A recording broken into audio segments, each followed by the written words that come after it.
Hi everyone, welcome to this comprehensive video series about all things 3D modelling in Clip Studio Paint. I hope this series helps with any problems you may have, and if you're a beginner, this is definitely the series for you, as I'll be starting with the very basics. With that being said, let's get started.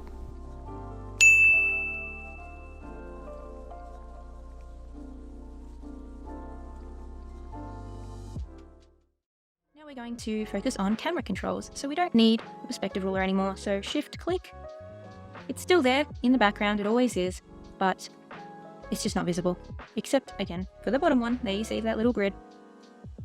What we're going to focus on is controlling the model. Very simple, very easy.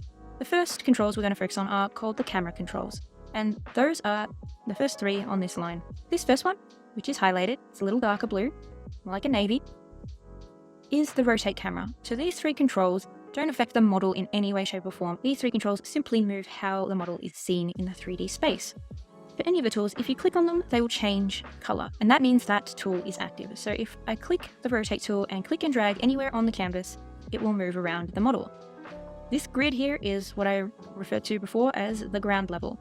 This is very important for keeping your models uniform, especially when you have multiple models in the space. The rotate camera is also the default tool, so if I click on the rotate icon, it will turn off. However, the shortcut for the rotate camera is simply the left mouse button. If I click and drag anywhere with the left mouse button, it will rotate the camera around the model without having to highlight this at all. And that's very useful. I rarely ever click on the icon because it limits your control, meaning I can only do this now, so I like to use shortcuts. The next one is called the move camera control. That simply moves the camera on the Z and the Y plane. So Z across, Y up and down. Again, the model isn't affected, it is simply the camera. If rotate is selected and you click and hold this, you can move it and still let go and go back to rotating. Once again, I said that I do not like clicking or highlighting these controls because all three camera controls have their own shortcuts on the mouse, which I use exclusively. The shortcut for the move camera, this one, is the middle mouse button. So right now I'm holding down my scroll button and I'm just moving around. None of them are selected and I can still just rotate with the left, move with the middle. And the last camera control is the zoom. And that just moves the camera on the x-axis. So remember, x is running away from your x, so we're running away, going back, and then forward. The way you do this is you can either click it, like I said, and just drag on the negative space. You can hold and drag, or you can use the shortcut, which is the right mouse button. So I'm holding the right mouse button now. We're clicking and dragging. If you drag downwards, you will zoom in. Drag up is away. Just think of it as a 3D space. Think of down as towards you. You're dragging towards you so it becomes closer. And going up, you're just pushing it away. And those are the three camera controls. They are very useful. You will use them so often, it's very important to know these. You won't get very far in 3D models in Clip Studio if you don't know basic camera controls.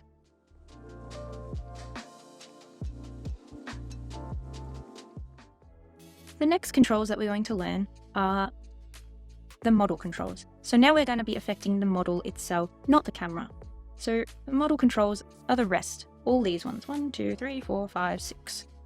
But we're going to ignore the first four, so we're going to ignore all of these ones, 1, 2, 3, 4. We're just going to focus on the last two because there are other ways to manipulate the model with these controls that are much better. So the second to last is very important, and I refer to it as the perspective mover. I don't know if that's its actual name, but it's basically going to move your model along the floor. So sometimes when you put a model onto the canvas, it's going to appear all the way over here. And you need this to come over here, but you don't want to go through the hassle of lifting it up from the floor, moving the controls around to get it. So just click and drag, or just click, so now it's active, and you can drag it into the middle of the floor. Let's deactivate perspective mover and move on to the magnet. Oh, see, it's activated. Now we have a little lightning bolt. So let me get up a model that I prepared earlier. A chair. We're going to unclick that for now. We're just going to use our shortcuts to move, so we get more of a bird's eye view of our models here. When you drag, you can see the grid on the bottom, and they're not quite level. I want my door to be level with the back of the chair. So the easy way to do this is turn that on. And I know I said to ignore the first 4, but for this example, I actually have to use it. So this one right here just moves the model around the space, any direction. We grab and hold and drag, and you'll see straight away that these lines pop up. And that is because we've got the magnet on, and that is essentially snapping our model in line with other models. So we've got the middle, hitting right the middle of the chair. We go in the front, and it's the front. Not perfect, as you can see. It seems to be snapping the front of the door with the back of the chair, when I would rather it be the back of the door and the back of the chair. Just like this perspective mover, it's a little buggy because this one, the magnet, is very new. It was only recently included in an update. And I say recent, probably like 3 months ago. Hi guys, sorry for the interruption, but if you're enjoying this video and it's helping you, please give it a like and a share so others can find it. What helped you might help someone else. If you could also subscribe, that'd be great too. There'll be plenty of videos in this series, so click that big black button below so you don't miss a single one. If you have any questions, pop them down in the comment section below and I'll answer them as best I can. The next ones we're going to cover are movement controls. Now you can move the model with these 4, but I don't like them. I find them not as highly tuned as the ones I'm about to show you. So clicking on the model once selects the entire model, which is what we want for this example right now. First, scroll down so we can get a full look. We're going to focus on this grey ring around the side, and that is just scale. So we're actually going to be decreasing or increasing the size of the model. So this is different from the zoom because it's only affecting a single model. So I get the chair up. Zooming affects all of it. This grey ring literally affects the size of the model. So this is a tiny wee little door. This is like a dog door now. I don't even think a dog would fit through that. So just remember, grey ring equals the size. And next, we're going to focus on the coloured rings. First, we're going to start with the blue ring.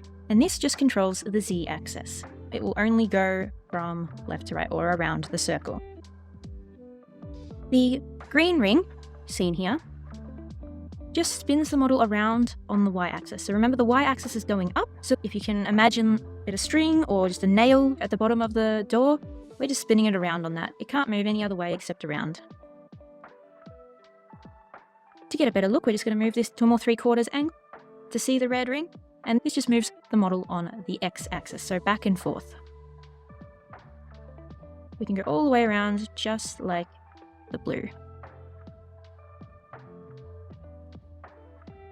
Now, the reason I told you to ignore these 4 is because they essentially do the same job as these rings.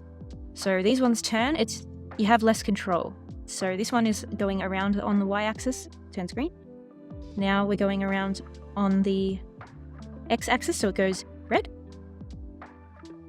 And it's just a very, as you can see, it's gone a little funky. You have less control over the model. It's doing its own thing. This one right here is the same as the blue, so on the z-axis. This one you have a little more control, so I guess this one's alright to use. And this one is the y-axis, so we're spinning on the green. So it's just spinning around. Again, you can use this one, but you have these controls, which are just much more visual because of the colors, so easier to remember and control, and you have an actual physical 3D representation.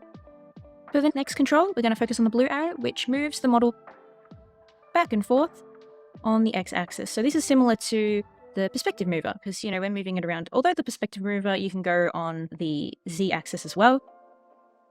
This blue arrow is just the x-axis.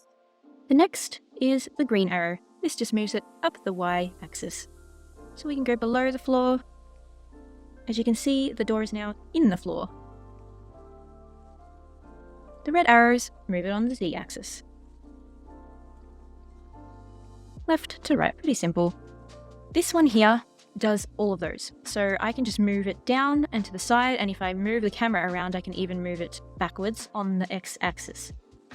Except you have to move the camera around to utilize this one, because if you want to go back, you have to be on this angle, you have to have a side view. Whereas just using the ball, You don't have to move your camera view. You can just use the arrows. Easy enough. Grab the blue, drag it, without having to move any angle whatsoever. And that is why I prefer controlling models with the sphere rather than these 4 controls. Now we're going to focus on these cubes. This is an incredibly new feature of Clip Studio Paint. I'm filming this on the 8th of October. This came out on the 28th of September. So it's only been out for 10 days at this point. So if you don't have or don't see these boxes, it's probably because you have an older version of Clip Studio Paint. If you update your software, they will appear. And these are to distort the model beyond what we already had done. These extend or retract the model, and by this, make it thicker or thinner. So you can get some very warped models through this. We're going to focus on the X-axis cube. So we're just going to click and drag this box, this cube. And as you can see, it's not moving the model, it's actually distorting it and making it thicker. So that is one thick door. That is like security, presidential, bulletproof door right there.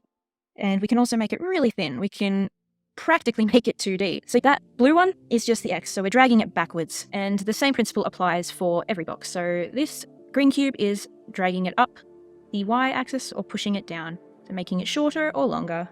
Finally, these red cubes are the Z-axis. And they're a little weird right now because they actually drag the model as it's extending it. I'm not sure why. Again, this is very new territory, 10 days.